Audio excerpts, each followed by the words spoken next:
that this is a closing the circle, a reestablishing of the original treaty relationship that was established in this very spot 148 years ago.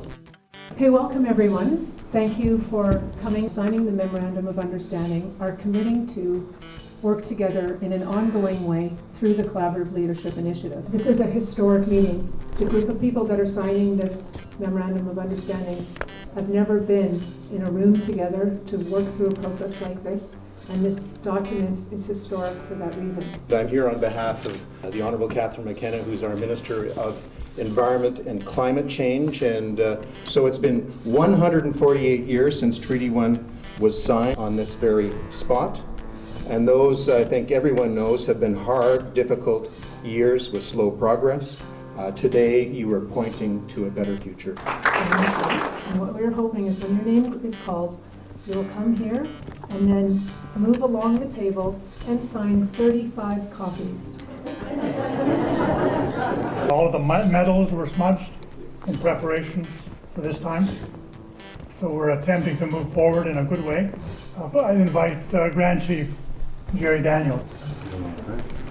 Reeve, Brad Erb, would you please?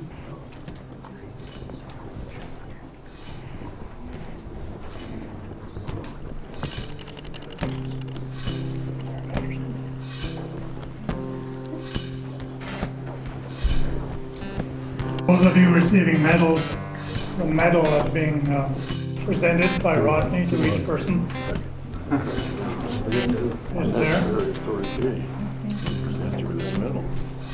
Oh, I better hold this.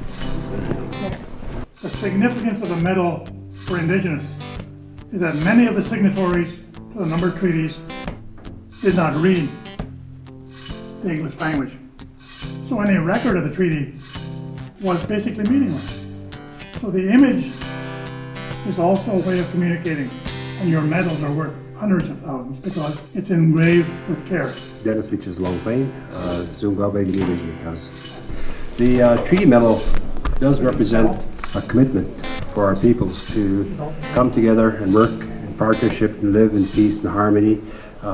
It does say a lot in terms of who we are as Indigenous people, as non-Indigenous people coming together, and it's a reminder of the first signing of the treaty, August 3rd, 2021, which is the 150th anniversary since the signing of treaties, safeguarding our way of life, our languages, our lands, our water. This particular movement that we have, I think, is very positive. It's going to bring, I think, a lot of forging this partnership as this medal was forged.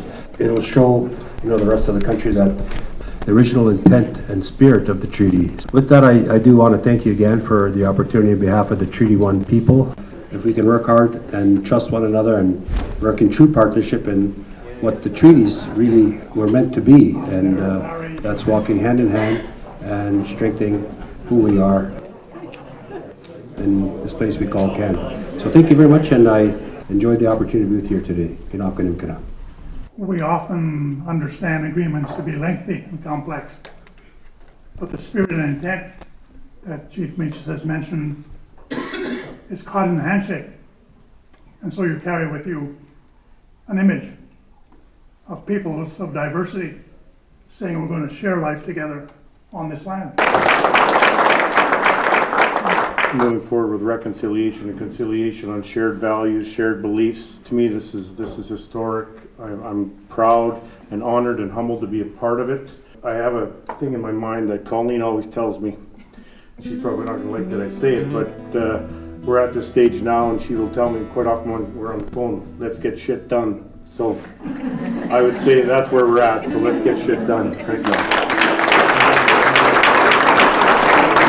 When we get together, it feels very much like a sacred space, and that's not always the case when we get together to work in my municipality. It's a workspace.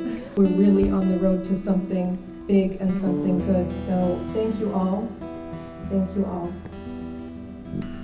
Pray for all of your families, my relatives, and look forward to just a great journey ahead of us. So thank you for being a part of this very historic moment. What we have committed to in receiving medals and sign is an indication of our commitment to Minu Bimatsuin, Megan Bimatsu. Creator, we give thanks for the gift of life. We ask that you look after all of our relatives. We are sisters and brothers in reconciliation.